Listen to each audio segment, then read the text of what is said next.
Biodiversity is the variety of all living things and their interactions. It is usually explored at 3 levels: ecosystem diversity, genetic diversity, species diversity. Ecosystem diversity is the variety of ecosystems in a given area, encompassing different habitats, communities, and the ecological processes that sustain them. Genetic diversity is the variety of alleles within the genes in the genome of the single species. Species diversity is a measure of the number of different species and the relative abundance of those species within a specific geographical area or ecosystem.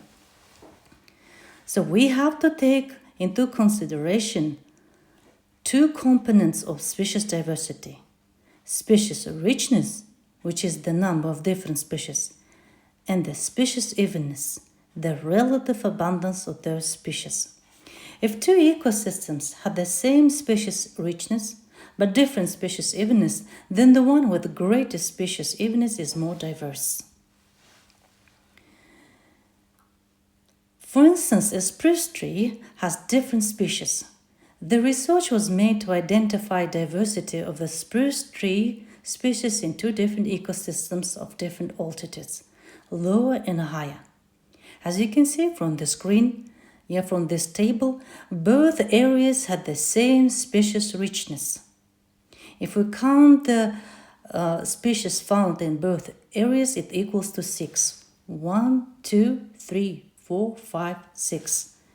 So both areas had the same species richness. However, low altitude ecosystem has greater evenness, thus more diverse than a high altitude ecosystem. Let's consider a research question. How can we calculate biodiversity of an ecosystem? For instance, how can we calculate biodiversity of this given site from Alma-Arasan mountain gorge, located in the southwest of Almaty, Kazakhstan? In order to do so, first step, we need to collect information about the abundance or distribution of species in the area being investigated, using a sampling method. We can use either random or systematic sampling. So how can we collect information in terms of techniques? For random sampling of immobile organisms, use frame quadrats. For mobile animals, use mark-release recapture technique.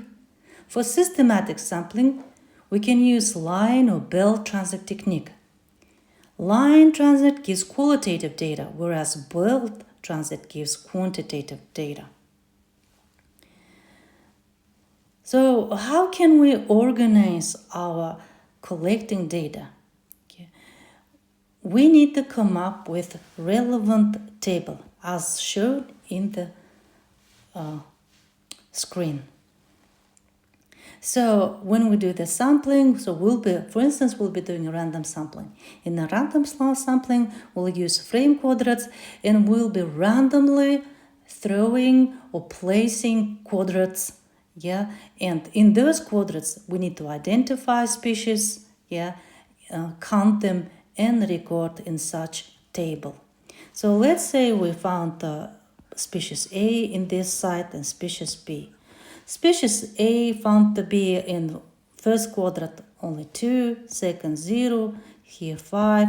In quadrant 5 it found to be 7 and here 2.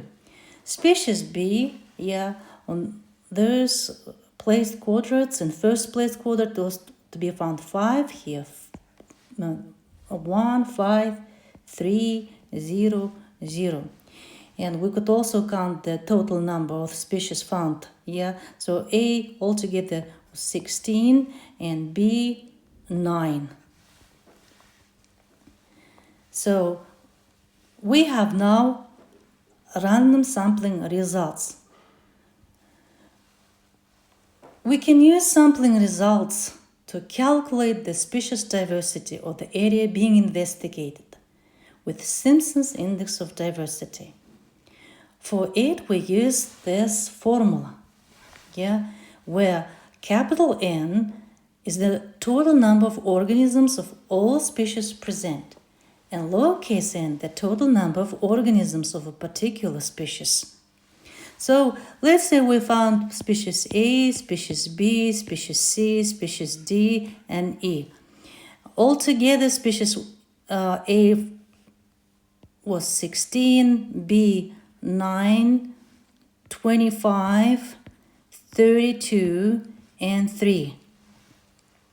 In order to find the total number of organisms of all species, we need to just sum up this lowercase values, lowercase n values, okay? So 16 plus 9 plus 25 plus 32 plus 3 will give us 85. Yeah. So in order to calculate Simpson's index, we can use such table. Yeah, it will help you to not to get confused while using this formula. Here, all you need to just plug in lowercase n value and capital N value. So here, with 16 divided by 85 will give 0.19. 9 divided by 85, 0.11. Here, 0.29, 0.38, and 0.04. In the last column, all you need to just take this value and square it. So squaring of 0.19 will give us 0.04, 0.01 here, 0.08 over here, 0.410, and 0.002. Yeah, we haven't finished yet, so we need to sum all this column. Summing of this column will give us 0.27. Have we finished? No, we haven't finished. So we have got a D is equal 1 minus this. Yeah, so we need to 27 subtract from 1, it will give us 0.73. So what do this number tell us? Yeah, what does the D value mean? D value range between 0 to 1. So if a value is close to 0, yeah, it tells that the area has a very low species diversity. If the value is close to 1, it tells that the area has a very high species diversity. Yeah. So low species diversity suggests that there are relatively few successful species in the habitat. The environment is quite stressful, with relatively few ecological niches. Only a few organisms are really well adapted to that environment. It also tells that food webs in the area are relatively simple, and any change in the environment may have serious effects on the ecosystem. Whereas high species diversity suggests that great number of successful species, a more stable ecosystem, more ecological niches are available, the environment is less likely to be hostile, it contains complex food webs. Environmental change is less likely to be damaging to the ecosystem as a whole.